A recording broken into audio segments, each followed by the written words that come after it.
This is mid-March here in Eastern Canada. This is the time of year where we start making our maple syrup.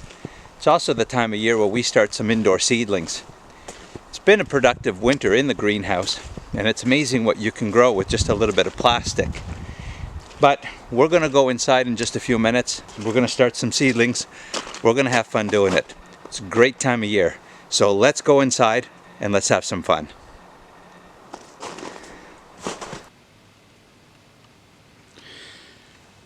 Okay, the first thing we're going to do today is we're going to plant some seeds because it's the middle of March here in Eastern Canada. If you live in the West, bonus, because you've got extra growing season. So what we're going to do here in the East, we're going to start some seedlings here, especially some tomatoes.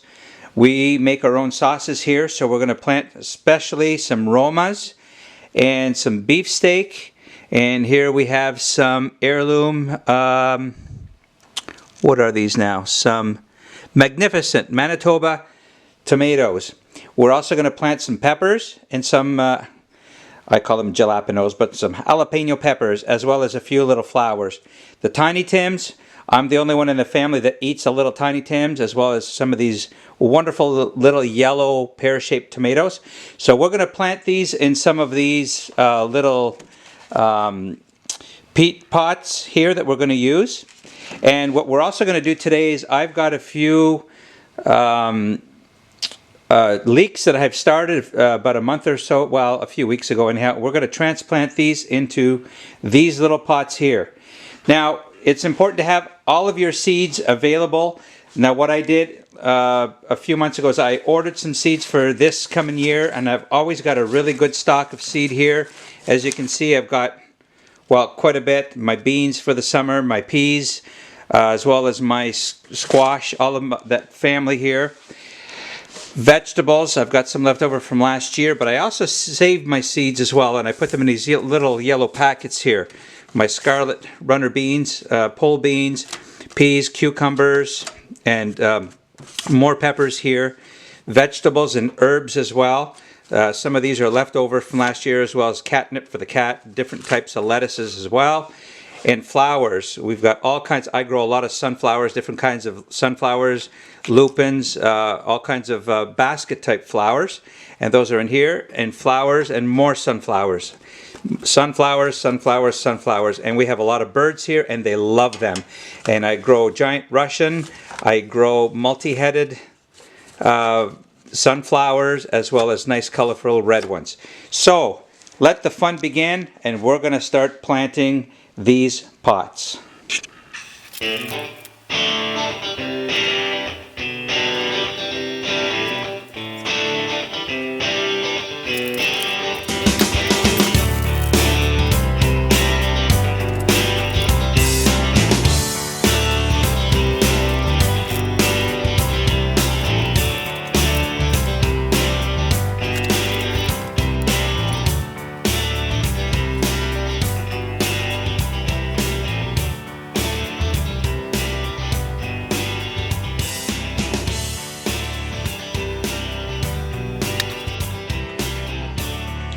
Okay, next we're going to take some of these leeks that I planted about 3 weeks ago, and we're going to transplant them into these little planters. I recycle these. They usually last me a couple of years or so. And I always use these recycled mushroom containers. Sometimes I plant in these directly, but I poke holes in them first. These ones don't have holes, and these fit in there just nicely. And then once these leeks are transplanted in here, they'll stay in here for about 3 weeks. And then I'm going to move them into my greenhouse for another month or so before I put them out in the garden. I always use some really good potting soil, and the stuff I'm going to be putting them into it here is has got some compost in it as well. So it's going to give them a good chance to get some really good growth here. So these again, this is recycled as well. This is what you get your full chicken in at Superstore. So this is the bottom. It comes with a plastic lid, and when I start these, I put the plastic lid on top. And I have, I'll show you after, I've got some heat mats that these go under, and so this really helps to germinate quite a bit too. So these are old leek seeds here, so some of them didn't take too well, but What you want to do with these leeks here is really get it so that the roots are a little bit deeper in these containers, and you want to keep building the soil up around them. So usually what I do is I take 2 and I put them in fairly deep, and then I'm going to keep adding more soil to them. So we're going to do this until all of our leeks are in their new homes for the next few weeks. So nice and simple. And I'm going to reuse this container here, and I'm going to plant this full of marigolds, because marigolds are good for the garden. We love marigolds. Again, I grow different types of marigolds. I have some marigolds that grow 4 feet tall. They're a special heirloom variety, and not too many people around here grow those. Again, I save my own seed from those as well. Now, these ones here are a little tricky because they're a little short. So yeah, I'll have to be careful with these ones here.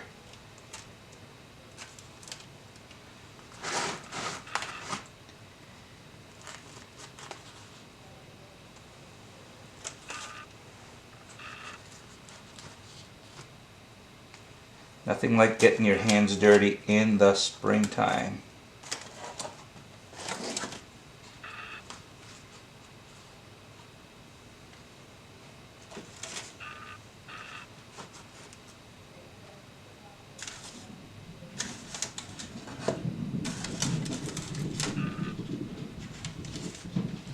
And we'll continue this until the other package is full as well.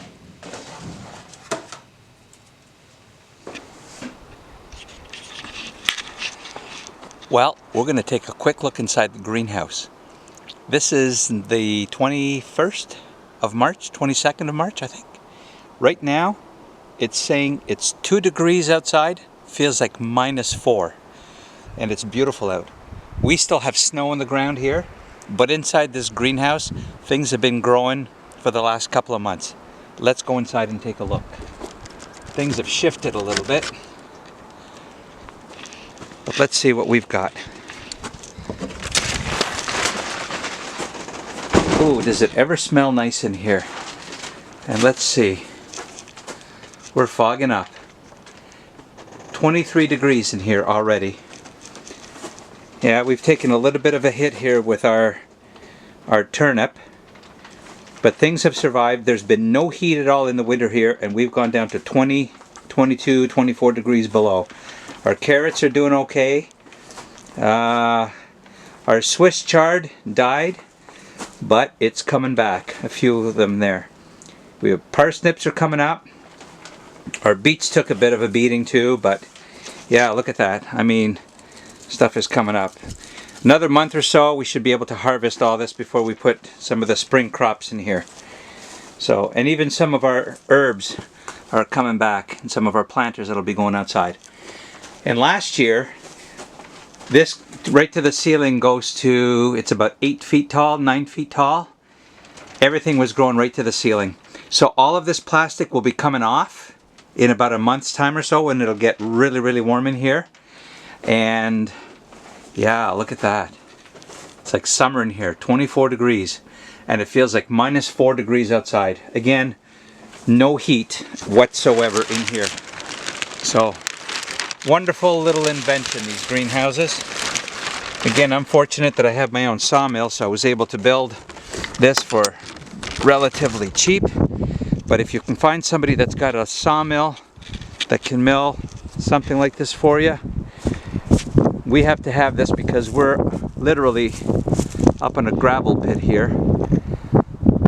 But and this little thing is only 8 by 12, and it really has done us well.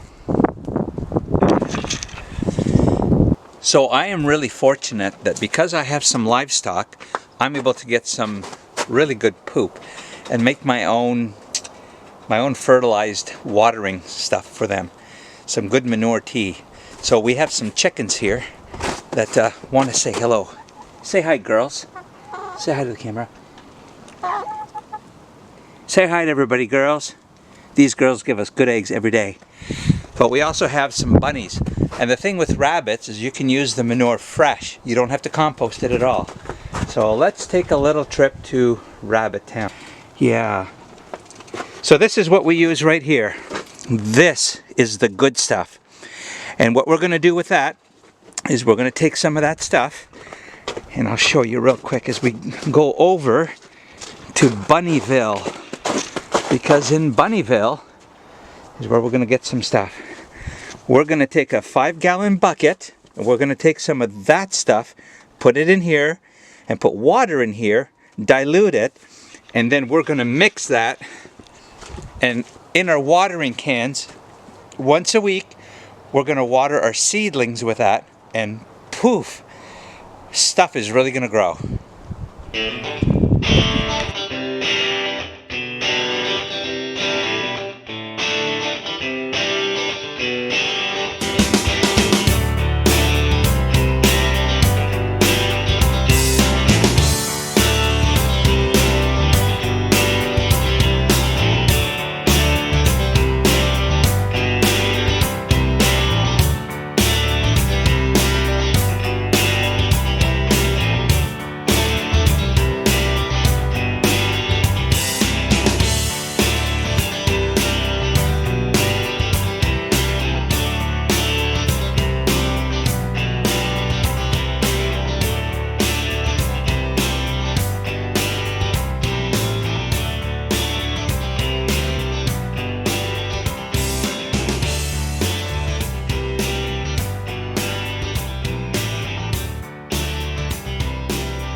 Okay, a quick wrap up.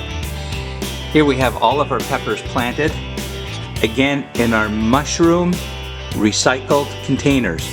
Here I've got them in an old Jiffy pot container with a lid on top. Underneath I have a heat pad. Now this one here has a controller. I know it's upside down, but it's a controller with I can control the temperature of the heat pad. I do have another heat pad underneath this one here that's just automatically set. And it keeps this whole contraption fairly warm. And I've just put this one on top of the heat pad. And this whole top here will get nice and condensed and all kind of foggy inside. But this really helps with the germination. So tomatoes, peppers, usually within a week to 10 days, I should have some nice little plants in here. I had some lettuce seed left over the other day from the tower garden. I threw them in here. This is about, I'm going to say 2 weeks old, so I just threw this in here, and I'll probably end up giving these away. And a little bit of wheatgrass that we grow for the chickens, just cut this off and throw this at them. And again, 2 extra trays that I had from rotisserie chickens, and I just threw some seed in here, 3 different kinds of marigolds. And so in a couple of weeks we'll come back and I'll show you the end product of this. So just a few things to wrap up. Some grow lights as well that I got off Amazon. These ones they don't have anymore, but there's all kinds of them. Usually for a set of, they come in a set of 6, and I have these on a timer. They come on at 6 o'clock in the morning and they go off at about 11 o'clock at night. So a few things just to go over with you. This is a wonderful time of year. I trust maybe you've gotten your seed catalogs already. But with the price of food, what it is these days, what a joy it is to be able to grow your own fruits or your vegetables. Anyhow, we do grow some fruit here.